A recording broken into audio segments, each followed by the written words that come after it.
ನಮ್ಮ ಜಶ್ಮೆ ಮೀಲಾದ್ ನಬಿ ಅಂತ ಹೇಳ್ಬಿಟ್ಟು ನಮ್ಮ ಪೈಗಂಬರ್ ಮಾಡಿರೋದು ಹಬ್ಬ ನಡೆದಿದೆ. ಆ ಹಬ್ಬಕ್ಕೆ ಎಲ್ಲ ನಮ್ಮವ್ರಿಗಂತೂ ಗೊತ್ತಿದೆ. ನಮ್ಮ ಹಿಂದೂ ಅಣ್ಣ ತಂದವ್ರಿಗೆ ಧನ್ಯವಾದನ ಹೇಳ್ತೀನಿ. ಹಬ್ಬಕ್ಕೆ ಶುಭಾಶಯನ ಹೇಳ್ತೀನಿ. ಯಾಕಂತ ಹೇಳಿದ್ರೆ ನಾವು ಯಾವತ್ತೂ ಅಣ್ಣ ತಮ್ಮ ಥರ ಬಾಳಿದ್ದೀವಿ, ಇಲ್ಲಿ ಬಾಳ್ಕೊಂಡಿರ್ತೀವಿ. ಇನ್ನೊಂದೇನಂತ ಹೇಳಿದ್ರೆ ನನ್ನ ಕನ್ನಡ ಸ್ವಲ್ಪ ತಪ್ಪಾಗಿ ಬಂದರೆ ದಯವಿಟ್ಟು ಕ್ಷಮಿಸಿ. ಅವ್ನು ಯಾವನೋ ಹಳ್ಳಿದ ಕೆರಿನೋ ಯಾವನೋ ಬಂದೋ ಅವನಿಗೆ ಯಾರು ಫೋನ್ ಮಾಡಿಬಿಟ್ಟು ಬಾಪ ಇಲ್ಲಿ ಹೋಗಪ್ಪ ಅಂತ ಕರೆದಿಲ್ಲ ಮೈಸೂರಿಗೆ.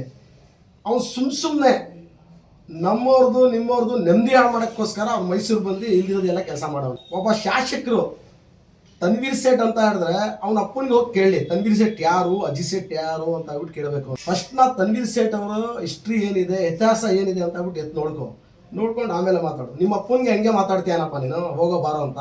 ಇತಿಹಾಸ ಗೊತ್ತಿದೆ ನಮಗೆ. ನೀನು ಏನು ಮಾಡ್ತಾ ಇದ್ದೆ ಮುಂಚೆ, ನೀನು ಯಾವ ಕೆಲಸದಲ್ಲಿ ಇದ್ದೆ, ನೀನು ಏನು ಮಾಡ್ತೀಯಾ, ಎಷ್ಟು ಸತಿ ಜೈಲಿಗೆ, ಒಬ್ಬ ಕ್ರಿಮಿನಲ್ ನೀನು.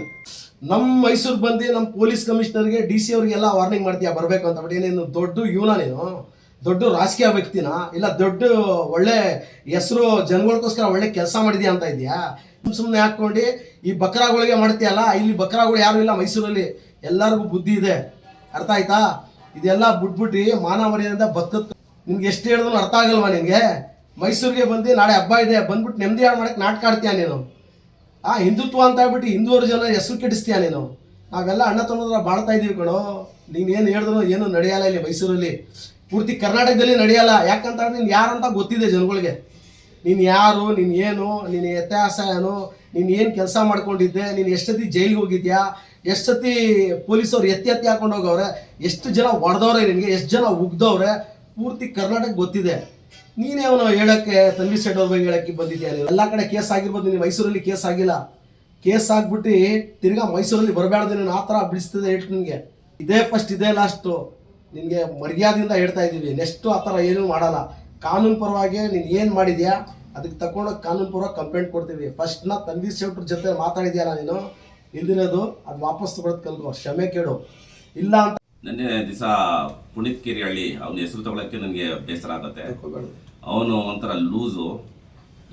ಏಕಾಏಕಿ ಬಂದು ಅವನು ಯಾರ್ದೋ ಒಂದು ವಿಚಾರ ಅವ್ನು ರೆಕಾರ್ಡಿಂಗ್ ಮಾಡ್ಕೊಂಡು ಅವನೇ ಪ್ರಚಾರ ಮಾಡ್ಕೊಳ್ಳೋದು ಫೇಸ್ಬುಕ್ಕಲ್ಲಿ ಮಾಡ್ಕೊಂಡು ನಮ್ಮ ಮೈಸೂರು ಕರೀತಾ ಇದ್ದೀವಿ ಬಾರೋ ಅಂದರೆ, ಯಾರು ಮಾಡಿರೋದು ಲಾ ಆ್ಯಂಡ್ ಆರ್ಡರ್ ಇದೆ, ಆ ಕಾನೂನುಬದ್ಧವಾಗಿ ನೀನು ಕೇಸ್ ಬುಕ್ ಮಾಡಬೇಕಿತ್ತು, ಅದೇನು ಮಾಡಬೇಕು ಬಂದೋಬಸ್ತ್ ಮಾಡಬೇಕಿತ್ತು.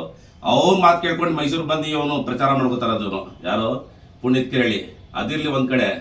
ಪ್ರವಾದಿ ಮೊಹಮ್ಮದ್ ಬಗ್ಗೆ ಅವ್ನು ಹೇಳಿದರೆ ಹಬ್ಬ ನಾವು ಮಾಡೋಕ್ಕೆ ಬಿಟ್ಟಿದ್ದೀವಿ ಅಂದರೆ ಏನು, ಇವ್ನು ಮಾಡೋಕ್ಕೆ ಬಿಡ್ತಾನೆ ಏನು? ಇಡೀ ಪ್ರಪಂಚದಲ್ಲಿ ಮಾಡ್ತೀವಿ ನಾವು. ಇಡೀ ಪ್ರಪಂಚದಲ್ಲಿ ಪ್ರವಾದಿ ಮೊಹಮ್ಮದ್ ಅವರ ಈದ್ ಮಿಲಾದ್ ನಬಿ ಅಂತ ನಾವು ಮಾಡ್ತೀವಿ. ಅದ್ರ ಬಗ್ಗೆ ಏನು ಮಾತಾಡೋಂಗಿಲ್ಲ. ಅದಾದಮೇಲೆ ಇವನು ಇನ್ನೊಂದು ಹೇಳ್ತಾರೆ, ನಮ್ಮ ಏಕವಚನಲ್ಲಿ ನಮ್ಮ ಶಾಸಕ ತನ್ವೀರ್ ಸೇಠ್ ಅವರ ಬಗ್ಗೆ ಏಕವಚನಲ್ಲಿ ಮಾತಾಡ್ತಾನೆ. ತುಂಬ ಬೇಸರ ಆಗಿದೆ ಅದು ಖಂಡನೆ ಅಂತ ಹೇಳಕ್ಕೆ ಬಯಸ್ತೀನಿ. ಅವನಿಗೆ ಒಂಚೂರು ಬುದ್ಧಿ ಇಲ್ಲ. ಇವನು ಹಂದಿ ಮಾಂಸ ತಿಂತಾ ಇರ್ಬೋದು ಅವನು, ಅದಕ್ಕೋಸ್ಕರ ಈ ಥರ ಹೇಳ್ತಾ ಇದ್ದಾನೆ. ಇಲ್ಲ ಆ ಥರ ಬುದ್ಧಿ ಕೆಟ್ಟೋಗಿದೆ ಇವನಿಗೆ, ಅದಕ್ಕೋಸ್ಕರ ಈ ಮಾತು ಹೇಳ್ತಾ ಇದ್ದಾನೆ ಅಂತ ಹೇಳಕ್ಕೆ ಬಯಸ್ತೀನಿ. ಮತ್ತು ಇವನಿಗೆ ಒಂಚೂರು ಆ ಥರ ನೀವು ಲಾ ಆ್ಯಂಡ್ ಆರ್ಡರ್ ಕೆಟ್ಟಿಸೋಕ್ಕೆ ಮೈಸೂರನ್ನು ಹಾಳು ಮಾಡೋಕ್ಕೋಸ್ಕರ ಬಂದಿರ್ಬೋದು. ಇವನು ಏಕಾಏಕಿ ಬಂದು ಜನ ಸೇರಿಸ್ಕೊಂಡು DC ಆಫೀಸ್ ಹತ್ರ ಬಂದು ಅವ್ನು ಗಲಾಟೆ ಮಾಡಿರೋದು ನಾವು ಖಂಡನೆ ಅಂತ ಹೇಳ್ತೀವಿ. ನೆಮ್ಮದಿಯಾಗಿ ಬದುಕ್ತಾ ಇದ್ದೀವಿ ಮೈಸೂರಲ್ಲಿ. ಯಾಕೆ ಬದುಕು ಕೊಡ್ತಾ ಇಲ್ಲ ಇವನು?